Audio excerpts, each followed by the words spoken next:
Assalamualaikum warahmatullahi wabarakatuh semuanya. Perkenalkan, saya Tio Gustiawan dari kelompok 18 ingin memaparkan materi yang berjudul analisis analisis usaha lokal pada Batik Trusmi. Sebelumnya saya akan memperkenalkan diri dulu yang dimulai dari saya sendiri, Tio Gustiawan, dan akan dilanjutkan oleh teman saya yaitu Tio. Kenalkan, nama saya Firana Baltara. Perkenalkan nama saya Niko Kristianto. Oke, mungkin langsung saja saya akan memaparkan materi dimulai dari pendahuluan latar belakang. Batik merupakan bagian dari warisan budaya Indonesia yang memiliki seni tinggi menurut Santoso Dullah. Batik merupakan sehelai kain yang memiliki beragam corak dan pola yang dibuat secara tradisional. Dalam proses pembuatannya, menggunakan teknik celup rintang dengan lilin batik sebagai bahan perintang warna. Batik memiliki ragam jenis seperti batik tulis, batik cap, dan batik printing. Batik juga memiliki beragam motif dan warna sesuai dengan asal mula batik itu sendiri. Indonesia memiliki beragam jenis batik dengan motif yang beragam dan ciri khas pada setiap motifnya. Beberapa batik memiliki nama yang diambil dari daerah asal batik tersebut, seperti batik Pekalongan, batik Trusmi, batik Solo, dan sebagainya. Batik Trusmi merupakan batik yang dihasilkan oleh salah satu desa yang berada di Cirebon, yaitu Desa Trusmi. Batik Trusmi dikenal oleh masyarakat sejak abad ke-14. Batik Trusmi menjadi salah satu koleksi kain nasional. Batik Trusmi termasuk ke dalam batik Cirebon yang tergolong ke dalam golongan batik pesisir dan keraton. Hal tersebut dikarenakan Cirebon memiliki dua keraton yang mempengaruhi batik Trusmi itu sendiri, yakni Keraton ke-10 dan Keraton Kanoman. Batik Trusmi memiliki motif yang menjadi ciri khasnya, yaitu batik mega mendung yang memiliki bentuk menyerupai awan dan memiliki warna tegas sebagai ciri khasnya. Kawasan Batik Trusmi ialah salah satu destinasi wilayah belanja dan budaya yang berada di Cirebon. Sebagai motif batik dari berbagai jenis dan cara pembuatan dapat dijumpai di sepanjang jalan dengan banyak showroom pada kawasan Batik Trusmi yang memiliki panjang 1,5 km. Eh, Juga ada rumusan masalah. Yang pertama, melakukan analisis SWOT terhadap usaha tersebut. Yang kedua, menulis strategi yang diterapkan oleh usaha tersebut. Menentukan tujuan yang menurut kami harus dicapai oleh usaha tersebut dalam 2 tahun ke depan. Dan tuliskan usulan strategi untuk mencapai tujuan tersebut. Yang keempat, menuliskan bagaimana strategi tersebut akan diterapkan. Dan yang terakhir yaitu kesimpulan. Oke, pembahasan pertama, melakukan analisis SWOT terhadap usaha Batik Trusmi. Eh, Analisis SWOT adalah alat yang berguna untuk mengevaluasi kondisi internal dan eksternal suatu usaha. Berikut adalah analisis SWOT untuk Batik Trusmi. Saya akan menjelaskan poin pertama pada strength, warisan budaya yang kuat.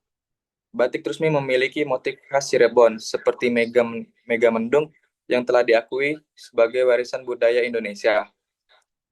Lokasi yang strategis terletak di Cirebon, Jawa Barat yang merupakan jalur wisata antara Jakarta dan Jawa Timur. Yang ketiga, keterampilan pengrajin lokal. Pengrajin batik di Trusmi memiliki keahlian tradisional yang diwarisi turun-temurun.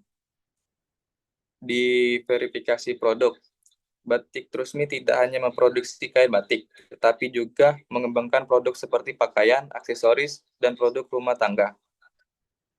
Poin terakhir, pemasaran digital. Sudah memanfaatkan platform e-commerce dan media sosial untuk menjangkau pasar yang lebih luas. Ada pula weakness. Poin pertama, produksi manual. Proses pembuatan batik yang masih tradisional membutuhkan waktu lama, sehingga kapasitas produk terbatas. Yang kedua, keterbatasan modal. Pengrajin lokal seringkali menghadapi kendala modal untuk mengembangkan usaha ataupun memasarkan produk secara lebih luas. Yang ketiga, ketergantungan pada pasar lokal. Meskipun sudah mulai mengekspor, sebagian besar penjualan masih tergantung pada pasar domestik. Yang keempat, kurangnya inovasi desain. Beberapa motif masih terkesan konvensional dan kurang menarik bagi generasi muda. Selanjutnya, opportunities atau peluang. Yang pertama, pasar ekspor yang luas. Potensi untuk memperluas pasar ke negara-negara di luar Asia seperti Amerika Serikat, Australia, dan Eropa. Yang kedua, tren produk ramah lingkungan. Permintaan global terhadap produk yang berkelanjutan dan ramah lingkungan dapat menjadi peluang untuk mengembangkan batik eco-friendly. Yang ketiga, generasi muda yang kreatif. Kolaborasi dengan desainer muda atau institusi pendidikan dapat menghasilkan motif dan produk yang lebih modern. Yang keempat, wisata budaya yang berkembang. Peningkatan minat wisatawan terhadap wisata budaya dan pengalaman langsung dapat dimanfaatkan untuk menarik lebih banyak pengunjung ke Batik Trusmi. Yang kelima, teknologi digital. Penggunaan teknologi digital printing dapat mempercepat produksi dan menawarkan harga yang lebih kompetitif. Yang terakhir yaitu threats atau ancaman. Poin pertama yaitu persaingan global. Batik Trusmi menghadapi persaingan dari produk batik lain di Indonesia maupun produk tekstil dari negara lain. Yang kedua, perubahan tren pasar. Perubahan preferensi konsumen terutama generasi muda yang mungkin lebih tertarik pada produk modern atau impor. Yang ketiga, kenaikan harga bahan baku. Fluktuasi harga bahan baku seperti kain dan pewarna dapat mempengaruhi biaya produksi. Ketiga, regulasi lingkungan. Tuntutan untuk mematuhi standar lingkungannya yang lebih ketat dan dapat menambah biaya produksi. Yang kelima, dapat dampak pandemi atau krisis global.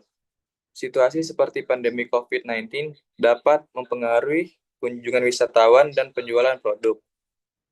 Itu saja materi dari saya yang akan dilanjutkan oleh Fiorano.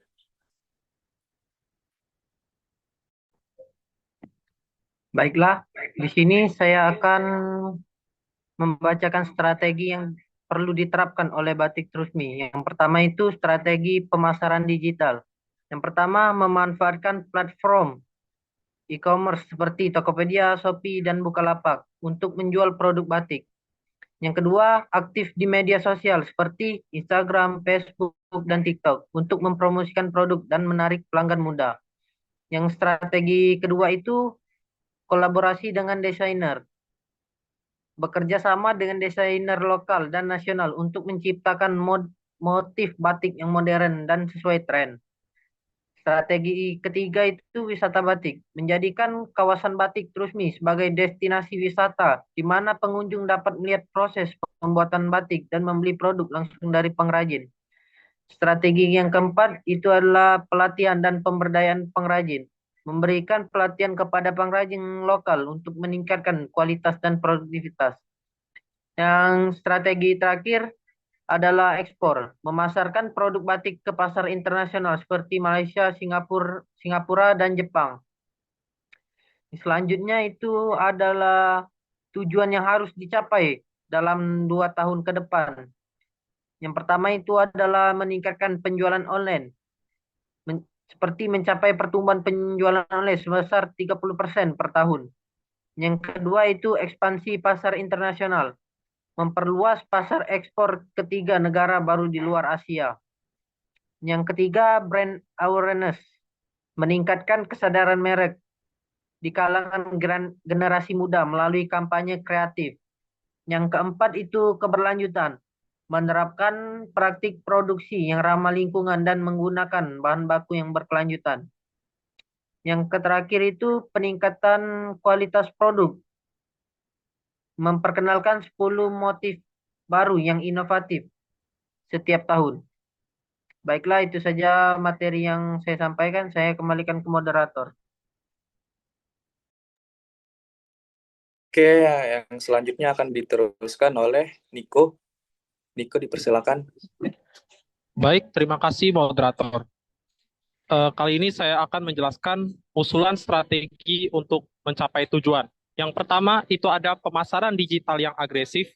Kemudian yang kedua ada ekspansi pasar internasional. Yang ketiga itu ada inovasi produk. Boleh dilanjut slide berikutnya. Oke, yang keempat ada keberlanjutan. Yang kelima ada pelatihan dan pemberdayaan pengrajin. Yang keenam ada kolaborasi dengan institusi pendidikan. Yang ketujuh ada penguatan destinasi wisata. Ya, oke. Baik, itu saja usulannya ada 7. Kemudian saya akan menjelaskan bagaimana strategi itu diterapkan.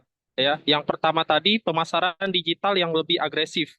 Nah, yang pertama itu mengoptimalkan e-commerce dengan meningkatkan kualitas foto, deskripsi, layanan pelanggan, dan menggunakan iklan berbayar untuk visibilitas produk. Buat konten kreatif di media sosial seperti video edukatif, testimoni pelanggan, serta kolaborasi dengan influencer untuk menjangkau generasi muda.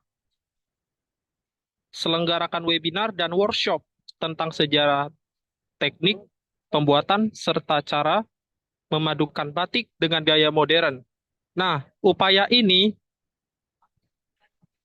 melibatkan tim digital marketing, desainer, dan influencer dengan target peningkatan engagement serta pertumbuhan penjualan online sebesar 30% per tahun. Nah, dari strategi yang pertama ini bisa dibilang adanya keterlibatan antara influencer dan tim digital marketing dan desainer. Nah, di sini juga eh, penting ya untuk memiliki kreativitas, terutama dalam hal desain. Karena dengan demikian, hal itu kita bisa membuat sebuah desain, sebuah foto yang menarik, sehingga bisa membuat orang tertarik untuk membeli produk. Yang kedua ada ekspansi pasar internasional. Untuk memperluas pasar global, Batik Strumi dapat mengikuti pameran internasional di kota-kota seperti Paris, New York, dan atau Melbourne. Ya, kemitraan dengan distributor atau toko retail di Amerika Serikat, Australia, dan Eropa juga diperlukan untuk meningkatkan pemasaran. Selain itu, memperoleh sertifikasi internasional seperti halal, eco-friendly, atau fair trade akan memperkuat daya saing. Upaya ini melibatkan tim ekspor, desainer, dan legal dengan target menjual produk di 3 negara baru di luar Asia dalam 2 tahun. Nah, strategi yang kedua ini lebih ke ekspansi pasar internasional ya.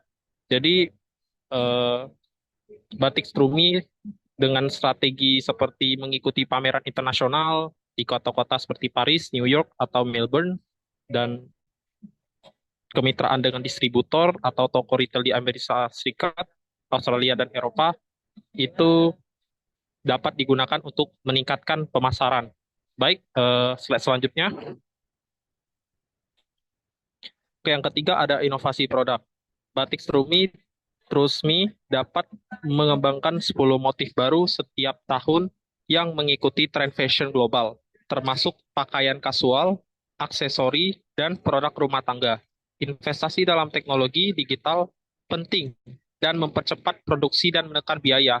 Sebelum peluncuran riset pasar dilakukan untuk memahami preferensi konsumen. Proses ini melibatkan desainer, tim produksi, dan tim riset pasar dengan target meluncurkan 10 motif baru per tahun serta meningkatkan penjualan produk inovatif.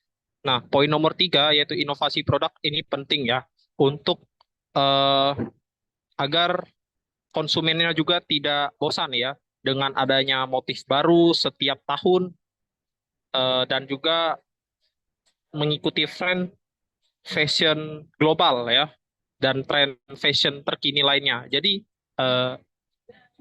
lebih menarik produknya dengan adanya inovasi. Kemudian yang keempat, keberlanjutan. Batik Trusmi dapat mengadopsi bahan baku ramah lingkungan dengan menggunakan pewarna alami dan kain organik, serta menerapkan sistem daur ulang limbah untuk mengurangi dampak lingkungan. Mendapatkan sertifikasi eco-friendly juga akan meningkatkan daya tarik di pasar global. Upaya ini melibatkan tim produksi, lingkungan, dan legal dengan target pengurangan limbah sebesar 20% dalam 2 tahun, serta peningkatan penggunaan bahan berkelanjutan. Nah, yang poin nomor 4 ini, Batik Trusmi mengadopsi bahan baku ramah lingkungan dengan menggunakan pewarna alami dan kain organik serta menerapkan sistem daur ulang limbah untuk mengurangi dampak lingkungan. Nah, poin nomor 4 ini eh, yang terpenting ya bagi kita, terutama mengenai lingkungan ya. Jadi dengan mengadopsi bahan baku ramah lingkungan itu juga akan dapat mengurangi dampak terhadap lingkungan. Yang kelima, pelatihan dan pemberdayaan pengrajin. Batik Trusmi dapat meningkatkan keterampilan pengrajin melalui pelatihan teknik batik modern, manajemen usaha, dan penggunaan teknologi pembentukan koperasi akan mempermudah akses modal pemasaran dan distribusi. Sementara program kesejahteraan seperti asuransi kesehatan dan bantuan pendidikan dapat meningkatkan kesejahteraan pengrajin. Inisiatif ini melibatkan tim pelatihan, pengrajin, dan pemerintah lokal dengan target peningkatan produktivitas pasar sebesar peningkatan produktivitas sebesar 15% serta terbentuknya koperasi pengrajin. Nah, poin nomor 5 ini eh, penting ya untuk meningkatkan pelatihan dan pemberdayaan pengrajin. Nah, dengan meningkatkan keterampilan pengrajin melalui pelatihan ya seperti pelatihan teknik batik modern, manajemen usaha itu juga akan dapat meningkatkan value dari pengrajin itu sendiri ya. Slide selanjutnya. Nah, yang nomor 6, kolaborasi dengan institusi pendidikan. Batik Trusmi dapat menjalin kerjasama dengan universitas dan sekolah desain untuk mengembangkan motif baru serta melibatkan mahasiswa dalam proyek kreatif. Proyek program magang akan memberikan pengalaman langsung tentang proses produksi batik, sementara kompetisi desain batik akan dapat mendorong inovasi dengan hadiah berupa produksi massal. Inisiatif ini melibatkan tim desain, hubungan masyarakat, dan institusi pendidikan dengan target menciptakan 5 motif baru hasil kolaborasi dalam 2 tahun. Nah, nomor 6 ini adalah kolaborasi dengan institusi pendidikan. Nah, dalam kolaborasi ini eh, ada beberapa pihak ya yang terlibat. Ada tim desain dan masyarakat dan serta institusi pendidikan. Nah, targetnya yaitu menciptakan 5 motif baru dalam waktu 2 tahun. Oke, poin yang ketujuh, poin yang terakhir, penguatan destinasi wisata. Batik Trusmi dapat meningkatkan daya tarik wisata dengan membangun workshop, museum batik, dan spot foto menarik. Kemitraan dengan agen travel akan membantu memasukkan Batik Trusmi dalam paket wisata budaya. Sementara event tahunan seperti festival batik dan pameran seni dapat menarik lebih banyak pengunjung. Nah, inisiatif ini melibatkan tim pengembangan wisata, pemerintah lokal, dan agen travel dengan target peningkatan jumlah pengunjung sebesar 25% dalam 2 tahun. Nah, poin nomor 7 ini adalah penguatan destinasi wisata ya. Dengan meningkatkan daya tarik wisata, dengan membangun workshop, museum batik, dan spot foto menarik. Nah, hal ini juga dapat menarik minat dari pengunjung ya, dengan target pengunjung jumlah pengunjung sebesar 25% ya dalam rentan waktu 2 tahun. 2 tahun. Oke, poin selanjutnya. Slide selanjutnya. Nah, mungkin itu saja beberapa usulan. Selebihnya saya kembalikan kepada moderator. Terima kasih. Baik, terima kasih Niko dan juga Vio. Berikut merupakan kesimpulan dari materi yang kami sampaikan. Dengan menerapkan strategi ini secara terstruktur dan terukur, Batik Trusmi tidak hanya akan mempertahankan posisinya sebagai sentra batik terkenal di Indonesia, tetapi juga menjadi pemain global yang berkelanjutan dan inovatif. Monitoring dan evaluasi berkala akan memastikan bahwa semua tujuan tercapai dalam 2 tahun ke depan. Baik, itu saja pemaparan materi kami pada kali ini. Kami ucapkan terima kasih. Mohon maaf jika ada salah kata. Assalamualaikum warahmatullahi wabarakatuh.